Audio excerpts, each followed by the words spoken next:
Indonesia ini termasuk ada orang yang sedikit mubahalah.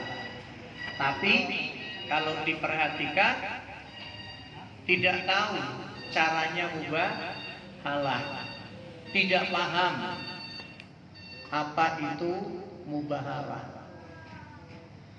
Khawatirnya itu nanti yang ditiru oleh orang lain. Padahal ini persoalan agama yang tidak asal-asalan. Ada definisinya,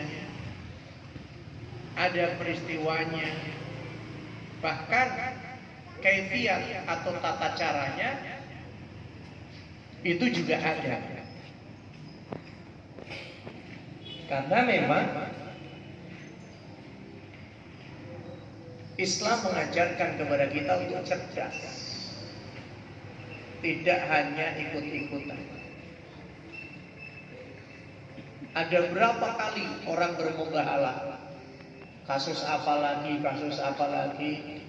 Terakhir kasus ijazah yang diduga palsu pun pakai mubahalah. Sehingga ketika ada yang tanya saya, itu bagaimana kok sampai seperti itu? Kasus ijazah misalnya dibawa-bawa ke mubahalah. Itu kekeliruan, sesuatu yang tidak tepat. Dan memang itu menunjukkan kapasitas keilmuannya. Baru sampai di situ. Hanya sekarang caranya mudah untuk bisa dikenal orang, karena ada fasilitas media sosial, sehingga siapapun bisa viral, walaupun kadang-kadang nggak benar, karena memanfaatkan media. Bapak Ibu yang dirahmati Allah Subhanahu wa ta'ala, penting bagi kita mengetahui apa itu mubahalah. Kemudian ayatnya yang menyebutkan tentang hal itu di ayat berapa, surat apa, asbabun nuzulnya, kenapa ada mubahalah di dalam Islam, dampaknya itu juga harus kita ketahui. Karena ini nggak main-main, ya. Jadi mubahalah itu bahasa Arab, dari kata al-bahl. Mubahalah itu bahasa Arab yang asal katanya adalah al-bahl. Al-bahl itu artinya laknat. Ya, kalau dalam fikih itu ada istilah li'an, tuduhan seseorang pada orang lain dengan tuduhan keji, seperti tuduhan berzina, menuduh orang lain berzina. Gak mudah.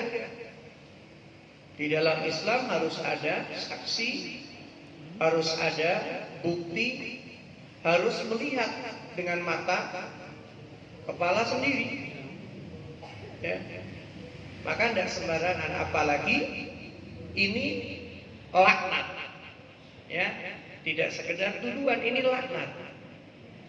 Di dalam kamus berbahasa Arab, kamus yang sangat populer di kalangan para pencari ilmu, dikatakan al-bahlu al-li'an atau al-la'an, wa bahalullah bahlan. Kalimat bahalullah bahlan itu artinya Allah melaknat. Allah melaknat atau la'anahu. La'anahu bahalal qaum ba'duhum ba'dhan. Sebagian kaum saling melaknat satu sama lain. Wa tabahalu wa batahalu ay tala'anun. Maka al-mubahalah itu artinya mula'anah. berdoa untuk saling melaknat. Nah ini di Indonesia kayak barang murahan, barang begini. Ya, dikit-dikit ayo mubahalah, dikit-dikit ayo mubahalah. Sementara konteksnya nggak jelas, memenuhi syarat apa tidak. Seakan-akan yang dilakukan benar, mubahalahnya benar, dalam Islam ada, cuman prakteknya nggak sesuai. Dulu kan pernah kita bahas sumpah pocong, itu lebih parah. Ya. Nah Bapak Ibu yang dirahmati Allah, Ar-Raghib Al-Asfahani mengatakan wal ibtihadu fi du'a al-istirsal fihi wa tadarrur nahwu qauli azza wa jalla. Nah, ini asal usul ayatnya, thumma nabtahilu fanaj'al la'natallah 'alal kadhibin. Di ayat ini ada kata-kata thumma nabtahilu, thumma nabtahilu. Kemudian kami sungguh-sungguh berdoa tanpa batas. Artinya doanya itu terus dibacakan, istiqomah, ya, khusyuk sampai timbul efek fanaj'ala la'natallah 'alal kadhibin, sehingga orang-orang itu dilaknat oleh Allah. Siapa mereka? Orang-orang yang berdusta. Orang-orang yang berdusta. Ini asal usulnya. Maka di sini ulama menafsirkan ibtihal atau mubahalah, ya, dimaknai dengan laknat, doa untuk saling melaknat. Maka kalau urusan-urusan yang tidak ada hubungannya dengan agama kemudian berdoa saling melaknat, ya bukan dalam tempatnya.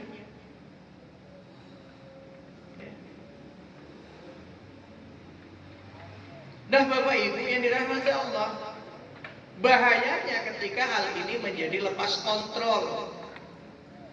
Ya, lepas kontrol, akhirnya apa? Dikit-dikit laknat, dikit-dikit laknat. Itu justru tidak boleh. Seperti orang yang banyak bersumpah itu tidak boleh. Dikit-dikit demi Allah, dikit-dikit wallahi, ya, nggak boleh. Bersumpah hanya pada hal-hal yang memang diperbolehkan. Yang parah, nah itu. Yang parah ketika mubahalah sumpahnya keliru lagi. Demi Allah, demi Rasulullah, itu nggak boleh lagi. Ayo kita mubahalah. Ya, kita mubahalah. Siapa yang dilaknat oleh Allah? Siapa yang bohong? Taruh Quran di atas kepala. Sejak kapan ini ada ajarannya di dalam Islam? Kalau orang sumpah itu harus meletakkan Quran di atas kepala. Apa betul itu ajaran dari Islam seperti itu? Ya. Bapak Ibu yang dirahmati Allah Subhanahu wa taala. Jadi begini, kesimpulannya begini. Ini dari sudut definisinya. Mubahalah itu artinya doa. Doa yang sungguh-sungguh tanpa batas. Isinya doa itu melaknat. Dan mubahalah itu tidak bisa sepihak, karena untuk pembuktian berarti harus ada kesepakatan dua pihak. Harus ada kesepakatan dua pihak. Yang satu nuduh ijazahnya ini palsu, yang satu diem nggak ngasih jawaban, tapi yang satu ngajak mubahalah, yang satu nggak merespon, itu bukan mubahalah. Itu bukan mubahalah. Mubahalah itu ada kesepakatan untuk mencari kebenaran di mana sudah tidak bisa didapatkan. Ya. sudah tidak bisa didapatkan kepastian kebenaran itu, maka kemudian serahkan kepada Allah. Jadi yang bapak-bapak lihat di YouTube, ada orang ngajak mubahalah dengan presiden, itu nggak tempatnya. Terus dengan cara menaruh Quran, terus kemudian narasinya berbunyi demi Allah. Bukan seperti itu mubahalah itu. Ya. Orang awam ada yang kemudian ikut-ikutan. Orang yang cerdas akan bertanya, lah mubahalah itu apa? Tidak sekedar ikut-ikutan. Nah, Bapak Ibu, di dalam Al-Quran, mubahalah itu merupakan salah satu metode dakwah. Ya, metode dakwah itu kan ada dengan mauidhah, ada bil hikmah, gitu? Ada dengan jidal, adu argumen. Al-Quran mengatakan mubahalah itu bagian daripada metode dakwah. Dan tadi disebutkan di dalam Al-Quran surat Ali Imran ayat 61. Kenapa mubahalah disebut sebagai salah satu metode dakwah? Karena ini digunakan untuk melawan orang-orang kafir, orang-orang musyrik yang sombong, tidak mau menerima kebenaran. Tidak mau menerima kebenaran. Nanti ada contohnya, Pak. Contoh yang sudah pernah terjadi mubahalah, ya, lama setelah tidak adanya Rasulullah. Dan ada akibatnya. Jadi ini untuk dakwah, Pak.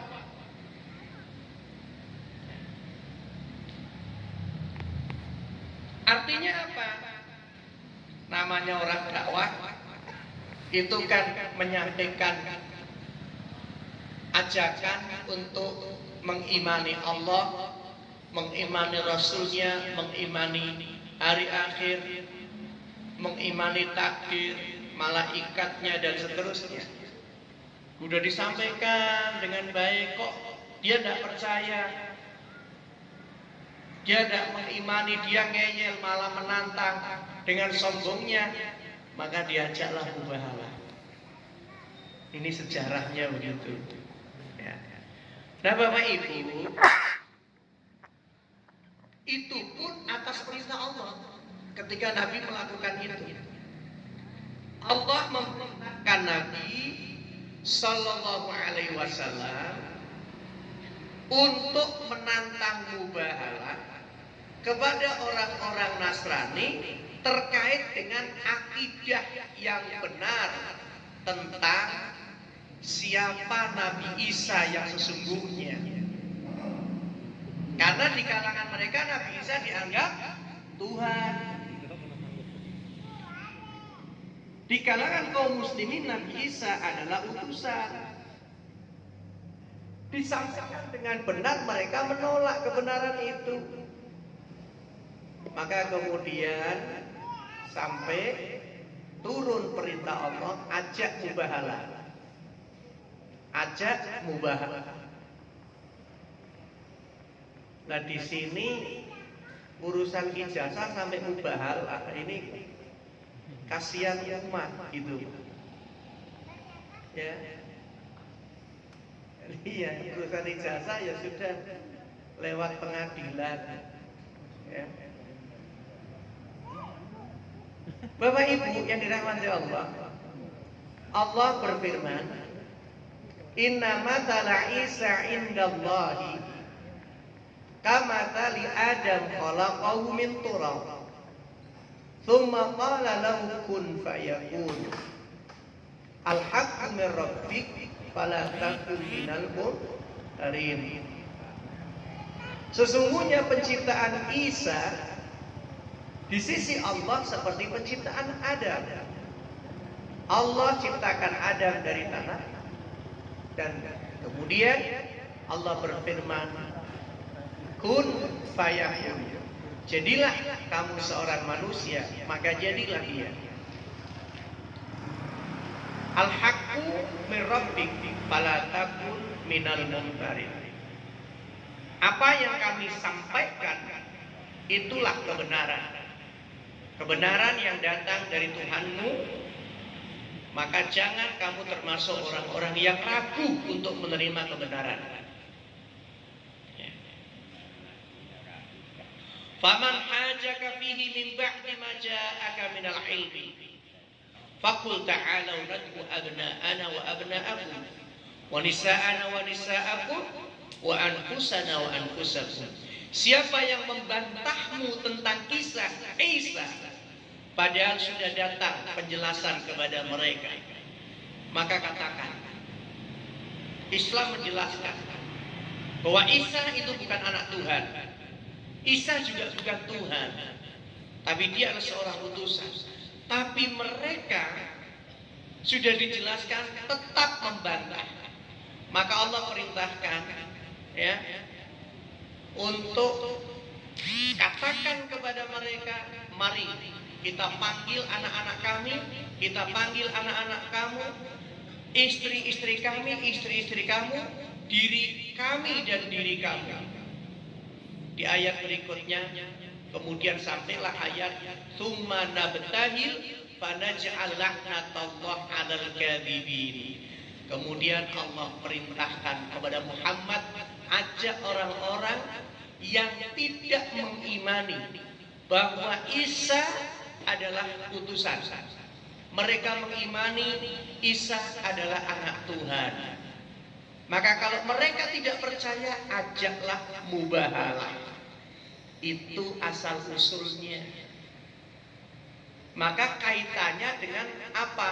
Penolakan terhadap Allah, penolakan terhadap perintah Allah, kebenaran yang datangnya dari Allah, baru mubahalah. Bapak Ibu, mari kita lihat asbabun nuzulnya biar kita paham. Asbabun nuzulnya bagaimana sampai ayat tersebut turun kepada Nabi Sallallahu Alaihi Wasallam. Al-Hafidh Ibnu Katsir, penulis